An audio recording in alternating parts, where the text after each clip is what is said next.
ଚାଲନ୍ତୁ ଆଜି ସ୍ୱାସ୍ଥ୍ୟକର ଆଉ ପାରମ୍ପରିକ ଓଡ଼ିଆ ଡିଶ୍ଟେ ବନେଇବା ଯୋଉଟା କି ପଖାଳ ଆଉ ତାର ସାଇଡ୍ ଆଇଟମ୍ସ।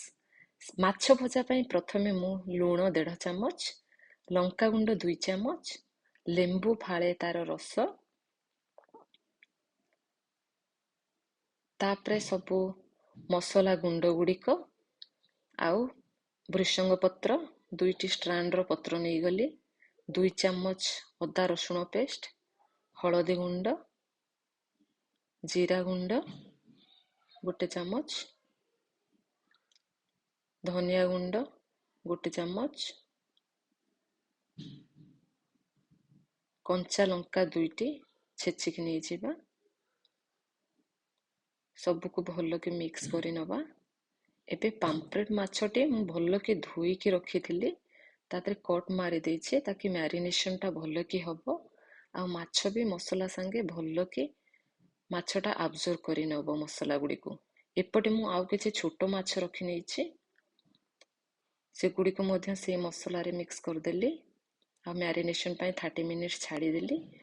ଏବେ 30 ମିନିଟ୍ସ ପରେ ମୁଁ ସୋରିଷ ତେଲ ଦେଇକି ଭଲକି ତାୱା ତାତିଲେ ତେଲଟା ଗରମ ହେଇଗଲା ପରେ ମାଛଟି ପକେଇଲି ଆଉ ଧିମା ଆଞ୍ଚରେ ଭାଜି ନେଲି 2ଟି ମାଛ।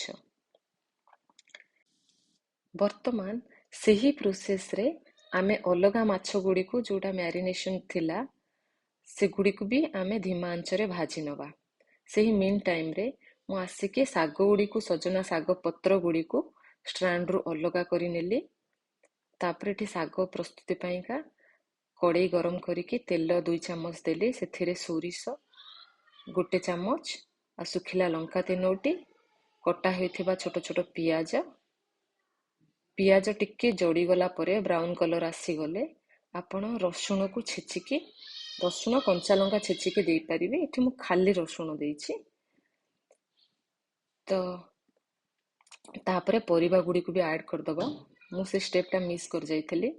ତ ପରିବା ଟିକେ ଭାଜି ହେଇଗଲା ପରେ ସେଥିରେ ଆପଣ 1 କପ୍ ପାଣି ଦେଇଦେବେ ଆଉ ଲୁଣ ଟିକେ ଦେବେ ସ୍ୱାଦ ଅନୁସାରେ।